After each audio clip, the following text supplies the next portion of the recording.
नमस्कार, I am Drishti Jain and I welcome you to Ghatna Sutra. आज हम पढ़ेंगे 12 अगस्त 2025 के current affairs both prelims as well as mains perspective से। तो सबसे पहले प्रीलिम्स का फर्स्ट टॉपिक देखते हैं। प्रीलिम्स का first topic is an I on CO2 from space could soon shut, why this matters. तो क्या बोल रहा है कि जो यूएस गवर्नमेंट है वो प्लान कर रहा है शट डाउन करने के लिए 2 की सैटेलाइट्स। कौन कौन सी? Orbiting carbon observatory 2 and orbiting carbon observatory 3, जो मॉनिटर करती है एटमॉस्फेरिक कार्बन डाइऑक्साइड को फ्रॉम स्पेस। ये जो सैटेलाइट्स है वो ऑपरेट की जाती है नासा के द्वारा and that have been instrumental in tracking global CO2 levels. ठीक है, तो ग्लोबल CO2 लेवल्स ट्रैक करती हैं, वो क्रॉप यील्ड्स ट्रैक करती हैं, फॉरेस्ट कार्बन एब्जॉर्प्शन ट्रैक करती है और क्लाइमेट चेंज इम्पैक्ट को। फिर की हाइलाइट्स की बात करते हैं तो जो OCO2 है वो लॉन्च हुआ था जुलाई 2014 में as a replacement for the failed. उसके पहले कौन सी एक सैटेलाइट थी? OCO, तो वो फेल हुई थी 2009 में। फिर OCO3 लॉन्च हुई थी 2019 में, mounted on international space station. अब ये फाइंडिंग्स काम की नहीं है, इसको स्किप करते हैं। OCO data also supports the one nation one grid type environmental monitoring approach for climate policy formulation. One nation one grid, ठीक है। की फैक्ट्स में देखो, OCO2 ऑर्बिट्स इन सन सिंक्रोनस पोलर ऑर्बिट। कौन से ऑर्बिट में है? सन सिंक्रोनस, ये इंपॉर्टेंट है। OCO3 operates from the international space station, तो ISS से ऑपरेट करता है, completing N orbit every 90 minutes. तो हर 90 मिनट में वो एक ऑर्बिट कंप्लीट कर लेता है। The satellites assist in mapping CO2 emissions, तो CO2 एमिशंस मैप करते हैं, forecasting agricultural productivity and studying global carbon cycle. फिर next topic is why a famously stable glacier in Argentina is now under threat. तो बोल रहे हैं कि जो एक फेमस स्टेबल ग्लेशियर था वो अभी थ्रेट में है, तो उसका रीज़न क्या है? तो the Perito Moreno glacier in Argentina, ये नाम है ग्लेशियर का, ठीक है। Known for its stability compare to other major glaciers, तो उसको जनरली अपने ग्लेशियर की स्टेबिलिटी के लिए जाना जाता था। देखो यहाँ पे मैप में ये है पैरिटो मोरेनो ग्लेशियर, ठीक है। World wide is now thinning at a sharply accelerated rate, तो ये बहुत ज़्यादा थिन हो रहा है 2019 से, अकॉर्डिंग टू साइंटिस्ट फाइंडिंग, तो साइंटिस्ट की जो रिपोर्ट आई है उसके हिसाब से। अब की हाइलाइट्स क्या है कि जो पैरिटो मोरेनो ग्लेशियर है वो loss glaciers national park, UNESCO world heritage site जो है अर्जेंटीना में, वहाँ पे लोकेटेड है एंडीज माउंटेन्स में। ये अप्रॉक्सीमेटली 32 किलोमीटर लंबा है, pouring into the lake in the Andes region, और लेक में जाता है इसका पानी। अब स्टेबिलिटी के फैक्टर्स क्या है कि जो वैली जोग्राफी है वो हाई स्नोफॉल वाली है और लार्ज आइस फॉर्मेशन जोन्स है compare to lower melt zones. वैसे ही the bedrock ridge beneath the glacier acts as an anchor. अब फाइंडिंग्स क्या क्या है कि द बेडरॉक रिज है जो बिनिथ द ग्लेशियर, वो यदि if it thins enough it risks detaching, floating and breaking apart. Thinning rate has accelerated since 2019, तो 2019 से थिनिंग रेट बढ़ गया है और एग्जैक्ट कॉज अभी भी अनक्लियर है, ठीक है। की फैक्ट्स में आते हैं कि यूनेस्को वर्ल्ड हेरिटेज साइट है, लैंडमार्क है या area recognised for UNESCO for its cultural, historical, scientific और नेचुरल सिग्निफिकेंस, जो प्रोटेक्टेड है अंडर 1972 वर्ल्ड हेरिटेज कन्वेंशन, ठीक है। फिर बेडरॉक रिज की बात की जाए तो एक long narrow elevated strip of exposed solid rock है जो बनता है ड्यू टू इरोजन और geological uplift, often influencing local topography और ड्रेनेज पैटर्न्स। क्या क्या चीज़ों को इन्फ्लुएंस करता है? लोकल टोपोग्राफी को और ड्रेनेज पैटर्न्स को। फिर UNFCCC जो है, United Nations framework convention on climate change, is an international treaty to combat climate change impacts including glacial melt, ठीक है। तो ग्लेशियल मेल्ट को भी इम्पैक्ट करता है। जो पेरिस एग्रीमेंट है ये ग्लोबल कमिटमेंट है लिमिट करने के लिए टेम्परेचर राइज को to below 2 degree centigrade to reduce glacier threat, 2 degree centigrade से कम करने के लिए, ठीक है। फिर next topic is Indian citizens in UK prisons now eligible for deportation while asylum appeals active. तो क्या बोल रहा है कि जो UK गवर्नमेंट ने एक्सपैंड किया है उनका जो depart now appeal later policy है ना, जिसमें foreign national including Indian citizens जो सर्व कर रहे थे प्रिजन सेंटेंसेस, उनको डिपोर्ट किया जा सकता है before their asylum appeals are adjudicated. मतलब जो कोर्ट में केस चल रहा है उसके एब्जुडिकेशन के पहले ही आप प्रिजन सेंटेंसेस से निकल सकते हो, डिपोर्ट किए जा सकते हो। The change announced on 11 August 2025 aims to address prison overcrowding, तो वहाँ पे बहुत ज़्यादा प्रिजन की ओवर क्राउडिंग हो रही है, तो उनको बेसिकली वो रिड्यूस करना है और cost of housing foreign inmates को भी कम करना है। की हाइलाइट्स क्या है कि जो UK का होम ऑफिस है, the home office expanded the list of countries covered under the scheme from 8 to 23 Nations. तो पहले 8 देशों के लोग थे उसमें जिसमें जिनको डिपोर्ट किया जा सकता था, अब 23 हो गए। उसमें अपनी इंडिया भी है, इंडिया, ऑस्ट्रेलिया, कनाडा, बुल्गारिया, ये सब। As of June 30, 2024 there are 273 Indian prisoners in England and Wales constituting about 12% of UK's foreign prisoner population. तो जो यूके में फॉरेन बाहर वाले प्रिजनर हैं उसका 12% इंडिया के हैं। The Indian government confirm that 323 Indian citizens were imprisoned abroad. 10,574 Indians are known to be in the prisons globally. ठीक है, ये उतना इंपॉर्टेंट नहीं है ये फैक्ट। ठीक है, next is Vienna convention on consular relations 1963 obligates host countries to inform and allow consular access to detained foreign nationals. तो डिटेन्ड फॉरेन नेशनल्स को काउंसलर एक्सेस अलाउड है। फिर एक्सट्रेडिएशन एक्ट की बात की जाए 1962 में, तो वो गवर्न करता है legal transfer of all individuals between India and foreign states. ठीक है, अब आते हैं next topic, India Sri Lanka coast guards vote to step up maritime partnership. तो जो 8th हाई लेवल मीटिंग है between Indian coast guards and Sri Lankan coast guards, वो New Delhi में हुई है मैरीटाइम कोऑपरेशन को एनहांस करने के लिए। और जो डिस्कशंस है वो बेसिकली मरीन पॉल्यूशन रिस्पॉन्स पे थे, मैरीटाइम रिसर्च एंड रेस्क्यू पे, मैरीटाइम लॉ एनफोर्समेंट पे, कैपेसिटी बिल्डिंग पे और टेक्निकल असिस्टेंस पे।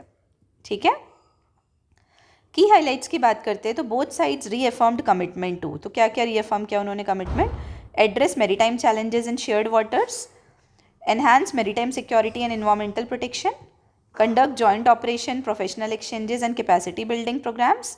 और ये जो एंगेजमेंट है ये बना हुआ है 2018 के MOU पे बिटवीन ICG मतलब इंडियन कोस्ट गार्ड और श्रीलंकन कोस्ट गार्ड के लिए for professional exchanges and joint training. ठीक है, अब की फैक्ट्स में आते हैं। तो जो United Nations convention on law of sea है वो 1982 में अडॉप्ट किया था, और ये इंटरनेशनल ट्रिटी है जो डिफाइन करती है नेशन के राइट को और रिस्पॉन्सिबिलिटीज़ को in using the world's ocean, कि हमको कैसे वर्ल्ड के ओशन को यूज़ करना है, including territorial seas, exclusive economic zones और मैरीटाइम रिसोर्सेज को। ठीक है, फिर अब एक्सक्लूसिव इकोनॉमिक जोन के बारे में देखते हैं। तो ये क्या है, एक्सक्लूसिव इकोनॉमिक जोन एक एरिया है, एक सी जोन है जो एक्सटेंड करता है up to 200 nautical miles from a country's coast. तो कंट्री के कोस्ट से 200 नॉटिकल माइल्स तक एक्सटेंड करता है, और जहाँ पे स्पेशल राइट्स होते हैं कंट्री के एक्सप्लोर करने के, एक्सप्लॉइट करने के, कंजर्व करने के और मैनेज करने के नेचुरल रिसोर्सेज को, जो डिफाइन किया जाता है UN क्लॉज के द्वारा। फिर आते हैं नेक्स्ट, जो कोस्ट गार्ड एक्ट है 1978 का, वो एक इंडियन लॉ है जो स्टैब्लिश हुआ था, इंडियन कोस्ट गार्ड बना था जिससे to protect maritime interest, enforce maritime law and ensure safety and security in territorial waters and exclusive economic zones. ठीक है, फिर next topic is Lok Sabha passes income tax bill, officials powers broadened. तो अभी आप सभी को पता होगा कि पहले विड्रॉ किया था इनकम टैक्स बिल को, अभी वापस से पास किया है। तो लोकसभा ने पास किया है रिवाइज्ड इनकम टैक्स बिल 2025, जो एम करता है सिंप्लीफाई, रेशनलाइज एंड शॉर्टन करने के लिए एग्जिस्टिंग इनकम टैक्स एक्ट को 1961 के। तो बिल है वो also broadens the powers of income tax officials, तो जो इनकम टैक्स ऑफिशियल्स हैं उनके पावर को ब्रॉडन करता है, and allowing them to access personal emails, तो वो पर्सनल ईमेल्स एक्सेस कर सकते हैं, सोशल मीडिया अकाउंट्स एक्सेस कर सकते हैं, और digital records of SSCs during search operations. ठीक है, अब की हाइलाइट्स की बात करते हैं। तो ये इंट्रोड्यूस किसने किया था, honourable finance minister Nirmala Sitharaman ji ने फरवरी 2025 में, और रिव्यू किया गया था सेलेक्ट कमेटी के हेड जो थे बैजयंत पांडे। फिर अभी न्यू पावर्स कौन कौन से दिए गए हैं, ऑथराइज्ड ऑफिसर्स के access email, social media accounts और व्हाट्सएप कम्युनिकेशन सर्चेस के time. Officers can compel SSCs to provide access codes और passwords to computers and digital platforms, तो पासवर्ड्स वगैरह देना पड़ सकता है सर्च ऑपरेशन के time. And provision allows overriding of access restrictions if passwords are not shared, तो उसके बाद आप कोई भी एक्शन ले सकते हो। कंसर्न्स कौन से हैं कि बोल रहे हैं राइट टू प्राइवेसी का इन्फ्रिंजमेंट हो रहा है आर्टिकल 21 में जो गारंटीड है, और potential misuse of powers, opposition leaders ने साइड किया Puttaswamy judgment by the Supreme Court जिसमें राइट टू प्राइवेसी है। अब की फैक्ट्स में आते हैं। तो जो पुट्टास्वामी जजमेंट है वो कब का है, 2017 का है, जिसमें सुप्रीम कोर्ट ने डिक्लेयर किया था कि राइट टू प्राइवेसी एक फंडामेंटल राइट है under article 21। Income tax act है जो 1961 का is the existing law to be replaced by income tax bill 2025। तो इनकम टैक्स बिल इसी से इनकम टैक्स एक्ट के अंदर आता है। फिर information technology act 2000 is India's primary law governing cyber crime, electronic commerce and digital signatures, जो provide करता है legal recognition to electronic records and transactions. ठीक है, फिर आते हैं अपन अगला, CM pays tribute to immortal martyrs on Shaheed Diwas. तो क्या न्यूज़ है कि ऑन द ओकेजन ऑफ शहीद दिवस के दिन Bihar chief minister Nitish Kumar paid heartfelt tribute to the immortal martyrs who sacrifice their lives for the freedom of nation. ठीक है, तो शहीद दिवस पड़ा था तो बिहार चीफ मिनिस्टर नीतीश कुमार जी ने ट्रिब्यूट ले किया। The programme was organised at Shaheed Smarak इन पटना, तो कहाँ पे, शहीद स्मारक पटना में, बाय द होम डिपार्टमेंट। की हाईलाइट्स की बात करते तो सीएम ने ऑनर किया memory of martyrs like Anurag Narayan Singh, Munna Singh, Shatrughan Singh, Rajendra Singh and Ram Govind Singh, who were martyred on 11th of August 1942 during the quit India movement. तो क्विट इंडिया मूवमेंट के टाइम भोजपुर डिस्ट्रिक्ट में इनका ये शहीद हुए थे। अब शहीद दिवस इंडिया में ऑब्जर्व किया जाता है डिफरेंट डेट्स में ऑनर करने के लिए फ्रीडम फाइटर्स को। तो बिहार में 11 अगस्त को किया जाता है, ठीक है। फिर क्विट इंडिया मूवमेंट जो 8th of August 1942 को स्टार्ट हुआ था, ये एक मास सिविल डिसोबीडियंस मूवमेंट था। कहीं 9th of August भी लिखा रहता है, कोई दिक्कत नहीं है। किसने लॉन्च किया था? महात्मा गांधी ने, demanding an end to British rule in India, marked by the slogan do or die. तो डू और डाई इसी टाइम दिया गया था स्लोगन। फिर जो शहीद स्मारक है पटना का, it is a memorial dedicated to Bihar freedom fighters, ठीक है, बिहार के फ्रीडम फाइटर को डेडिकेटेड है। फिर नेक्स्ट आते हैं अपन new anchals to be created in 18 municipal corporations of Bihar. तो क्या बोल रहा है कि जो urban development and housing department है बिहार का, उन्होंने डिसाइड किया है new anchals administrative zones in 18 municipal corporations, 18 municipal corporations में क्रिएट करने के लिए। तो अभी डिस्ट्रिक्ट्स कौन कौन से कवर होंगे? मुजफ्फरपुर, भागलपुर, गया, दरभंगा, पूर्णिया, बिहार शरीफ, आरा, बेगूसराय, कटिहार, मुंगेर, छपरा, हाजीपुर, सिवान, मोतिहारी, बेतिया, देहरी ऑन सोन, सासाराम और समस्तीपुर, ठीक है, ये कवर होंगे। फिर एडमिनिस्ट्रेटिव सेटअप की बात की जाए तो जो अपॉइंटमेंट है एग्जीक्यूटिव ऑफिसर्स का, अकाउंटेंट्स का और अदर एडमिनिस्ट्रेटिव ऑफिसर्स का, वो होगा हर अंचल में। और ऑफिसर्स हैं वो पोस्टेड होंगे under municipal corporation administration for local level decision making. Enhanced capacity होगी for handling population growth and urban expansion, ठीक है। की फैक्ट्स की बात करते हैं, जो अचल है is an administrative division within its municipal corporation to decentralise governance को डिसेंट्रलाइज करने के लिए है। जो बिहार म्यूनसिपल एक्ट है 2007 का, ये एक स्टेट लॉ है जो गवर्न करता है constitution, powers, functions and administration of urban local bodies in Bihar, aiming to ensure effective governance and citizens participation. Bihar में करेंटली 19 म्यूनसिपल कॉर्पोरेशन है और पटना ऑपरेट करता है within its anchal based governance. Next topic is Indian navy set to commission frontline steel frigates Udaygiri and Himgiri. तो Indian navy commission करने वाला है 2 frontline frigate Udayagiri और हिमगिरी 26 of August 2025 को एट विशाखापट्टनम। ये मार्क करता है पहला साइमल्टेनियस कमीशनिंग ऑफ 2 मेजर कॉम्बेटेंट्स, ठीक है। उदयगिरी है वो जो सेकेंड शिप है प्रोजेक्ट 17A की स्टील फ्रिगेट की, जो माजागांव डॉकयार्ड लिमिटेड मुंबई में बनी। और हिमगिरी है ये फर्स्ट है P-17A फ्रिगेट की, जो Garden Reach ship builders and engineers Kolkata के साथ मिलकर बनी। उदयगिरी 100th शिप है जो designed by the navy's warship design bureau. और P-17A के स्पेसिफिकेशन देखेंगे तो डिस्प्लेसमेंट की बात करेंगे तो 6700 टन्स, प्रपल्शन की बात करेंगे तो CODOG कमीशन डीजल और gas with controllable pitch propellers. Weapons की बात करेंगे तो supersonic surface to surface missile है, medium range surface to air missile. की फैक्ट्स में देखते हैं तो प्रोजेक्ट 17A जो है वो एडवांस्ड वर्जन है शिवालिक क्लास फ्रिगेट का, इनकॉर्पोरेट करता है जो इम्प्रूव्ड स्टिल्थ को, ऑटोमेशन को और इंडिजीनियस डिज़ाइन को। COD-GOG प्रपल्शन अलाउ करता है choice between fuel efficient diesel engines और हाई स्पीड गैस टरबाइन के बीच में। CIWS की बात की जाए तो ये क्या है? क्लोज इन वेपन सिस्टम है, ये लास्ट लाइन डिफेंस वेपन्स है against incoming missiles and aircraft, ठीक है। अब अपन चालू करते हैं मेंस का टॉपिक। तो मेंस का first topic is a court ruling with no room for gender justice.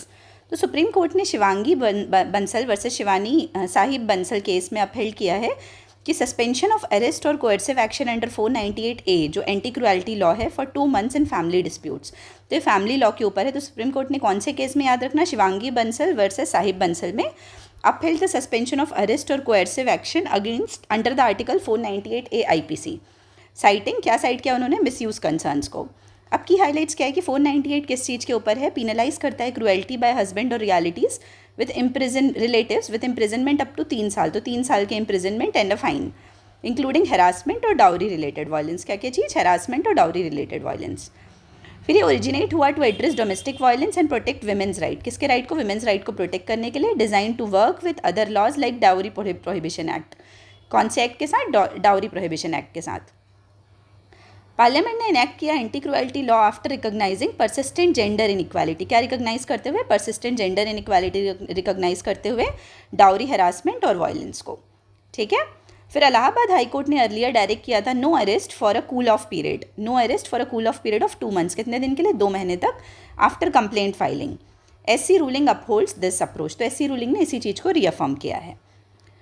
Concerns raise हुए थे regarding the suspension which discourages victims from filing cases and legitimises delayed police investigation. तो concern किस चीज़ के ऊपर थे कि जो डिलेड पुलिस इन्वेस्टिगेशन होता है ना उस चीज़ से रिलेटेड।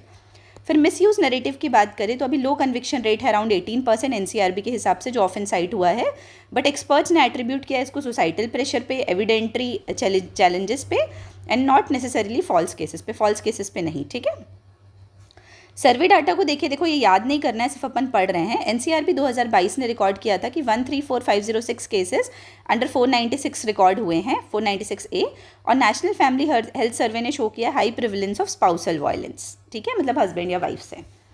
फिर SC ruling risks weakening deterrence against domestic abuse and may embolden abusers. तो एससी की रूलिंग का इम्पैक्ट होगा, ऐसा बोल रहे हैं। अब इससे इश्यूज और कंसर्न्स क्या है कि सस्पेंशन पीरियड है could undermine prompt police action in serious cruelty cases. तो जो सस्पेंशन पीरियड है वो अंडरमाइन कर सकता है प्रॉम्प्ट पुलिस एक्शन को, ठीक है, सीरियस क्रुएल्टी वाले केसेस में। एंड इट में increase victims vulnerability and reduce trust in justice system. तो विक्टिम की वल्नरेबिलिटी को इंक्रीज कर सकता है और ट्रस्ट को भी कम कर सकता है जस्टिस सिस्टम में। जुडिशियल एनक्रोचमेंट है इनटू जो legislative policy by restricting applicability despite parliament's intent. ठीक है, पार्लियामेंट के इंटेंट के बाद भी। It fails to address high societal barriers. जो सोसाइटी में हाई सोसाइटल बैरियर्स हैं in reporting domestic violence including stigma and family pressure, उसको भी ये फेल करता है एड्रेस करने के लिए। अब वे फॉरवर्ड की बात की जाए तो ये रिटेन करता है immediate arrest powers in severe cases while ensuring safeguards against arbitrary action. Safeguards जो होते हैं आर्बिट्ररी एक्शन के अगेंस्ट, उस पर उतना ध्यान नहीं है, वो हमको ध्यान दिलवाना है। फिर प्रमोट करना है speedy investigation and trial in domestic violence cases to improve conviction rates. ठीक है, स्ट्रेंथन करना है सपोर्ट मैकेनिज्म को, शेल्टर को, लीगल एड को, काउंसलिंग को फॉर सर्वाइवर्स। कंडक्ट करना है public awareness campaigns to counter misuse myths and highlight the reality of domestic violence. ठीक है, जुडिशियल रूलिंग्स अलाइन होना चाहिए कॉन्स्टिट्यूशनल गारंटीज़ के साथ, constitutional guarantees of equality, and uphold करना है protective intent of laws like section 498A। ठीक है, तो जैसे 498A है उसको उसके इंटेंट को अपन को अपहोल्ड करना है। तो आई होप ये आर्टिकल क्लियर है। अब अपन आते हैं नेक्स्ट आर्टिकल में जो है नॉट जस्ट क्लाइमेट चेंज। तो ये वाला आर्टिकल ना हम पहले पढ़ चुके हैं, बस इसका अपन एकदम शॉर्ट में क्रक्स देखेंगे क्योंकि ये जो फ्लैश फ्लड्स आए थे हिमाचल प्रदेश और उत्तराखंड में उससे रिलेटेड है। हमने 3 दिन पहले यही आर्टिकल पढ़ा था। तो न्यूज़ में क्या है कि हैवी मानसून रेन्स आई लोअर हिमालयाज़ में इस साल, जिससे काफ़ी सीवियर इरोजन हुआ, फ्लैश फ्लड्स आए उत्तराखंड और हिमाचल प्रदेश में। While climate change plays a role, लेकिन एक्सपर्ट्स ने हाईलाइट किया जो इल प्लान डेवलपमेंट है, अनसस्टेनेबल डेवलपमेंट है, अनरेगुलेटेड कंस्ट्रक्शन है इकोलॉजिकली फ्रेजाइल एरियाज़ में, वो ज़्यादा एग्रेवेटिंग फैक्टर है। तो की हाईलाइट्स की बात की जाए तो जो प्री मानसून हैवी रेन्स है मई में, उसने कॉज की थी लैंडस्लाइड और फ्लड्स मानसून के पहले। लोकल रेसिडेंट्स ऑफन बोलते हैं, मतलब वो जनरली रिलेट करते हैं इसको क्लाइमेट चेंज से, लेकिन वो लोकल जो ह्यूमन रिलेटेड फैक्टर्स है उसको भूल जाते हैं। जैसे देखो अलग अलग जगह होटल्स बन रही हैं, अलग अलग जगह हाईवेज बन रही है, तो उसका भी तो माउंटेन इकोलॉजी पे इम्पैक्ट पड़ेगा ना। फिर की ड्राइवर्स की बात करते हैं तो उसमें क्या क्या आता है, अनप्लान्ड कंस्ट्रक्शन आता है, होटल्स का, गेस्ट हाउसेस का, आश्रम का, और roads in hazard prone areas. ठीक है, फिर deforestation and removal of slope stabilising vegetation. ठीक है, road widening, dam building, hydro power projects, ये सब इंक्रीज करते हैं सॉइल की इंस्टेबिलिटी को। ठीक है, फिर हिस्टोरिकल प्रेसिडेंट्स की तरफ आते हैं तो 2013 में जो केदारनाथ डिजास्टर हुआ था उसने ट्रिगर किया ग्लेशियल आउटबर्स्ट, और कहाँ पे फ्लड आया था, मंदाकिनी वैली में। 2011 में 80 गंगा वैली फ्लड आया था जिसने वॉश किया था हाइड्रो पावर प्रोजेक्ट को, और फ्लड आया था बहुत पहले 1978 में लैंडस्लाइड्स के कारण, जिसने ब्लॉक किया था रिवर अलकनंदा और भागीरथी को। फिर जो रिलीजियस टूरिज्म है वो एक्सपैंड हो रहा है और हेलीकॉप्टर सर्विसेज इंटेंसीफाई हो गई है, ह्यूमन प्रेजेंस। तो इससे क्या हुआ, जब हेलीकॉप्टर सर्विसेज इंटेंसीफाई हुई, रिलीजियस टूरिज्म बढ़ा, तो और ज़्यादा ह्यूमन प्रेजेंस बढ़ा, और फिर उसका पूरा जो साइकिल बन जाता है ना, वो साइकिल बनते बनते और ज़्यादा इरोजन और ज़्यादा अनसस्टेनेबल डेवलपमेंट होता गया। Poor enforcement of building codes and bureaucratic complacency, तो ये दोनों फैक्टर्स भी रिस्पॉन्सिबल हैं वल्नरेबल करने के लिए सिचुएशन को और ज़्यादा। अब इससे क्या कंसर्न्स है कि जो इकोलॉजिकल फ्रेजिलिटी है हिमालयन टेरेन की, वो अंडरमाइन की जाती है कंस्ट्रक्शन के द्वारा। स्कैरसिटी है ऑलरेडी बिल्डिंग लैंड की, लेकिन उसके बाद भी हम कंस्ट्रक्शन को और बढ़ाते जा रहे हैं। रिवर मार्जिन और flood plains are been encroached reducing natural flood buffers, तो ये एनक्रोचमेंट हो रहा है। शॉर्ट टर्म इकोनॉमिक गेन्स और टूरिज्म प्रेशर्स ओवरराइड कर रहे हैं सेफ्टी कंसिडरेशंस को। ठीक है, अब वे फॉरवर्ड की बात करते हैं तो हमको इंश्योर करना है स्ट्रिक्ट लैंड यूज रेगुलेशंस इन वल्नरेबल हिमालयन जोन्स, ये हमारे सजेशंस हैं। ठीक है, फिर मैंडेट करना है इन्वायरमेंटल इम्पैक्ट असेसमेंट को for all infrastructure projects, limit करना है कंस्ट्रक्शन को in flood prone and ecologically sensitive areas में, प्रमोट करना है इको फ्रेंडली टूरिज्म मॉडल्स और रेगुलेट करना है रिलीजियस टूरिज्म को, स्ट्रेंथन करना है डिजास्टर प्रिपेयर्डनेस को through early warning system and resilient infrastructure, integrate करना है क्लाइमेट एडेप्टेशन स्ट्रैटेजीज को विथ लोकलाइज्ड एनवायरमेंटल मैनेजमेंट। क्या चीज़ से? With localised environmental management. ठीक है, तो आई होप ये क्लियर है। अब अपन शाम को मिलेंगे इससे रिलेटेड करंट अफेयर्स के क्वेश्चंस के साथ। तब तक के लिए आप सभी को बहुत बहुत धन्यवाद and all the best. Thank you.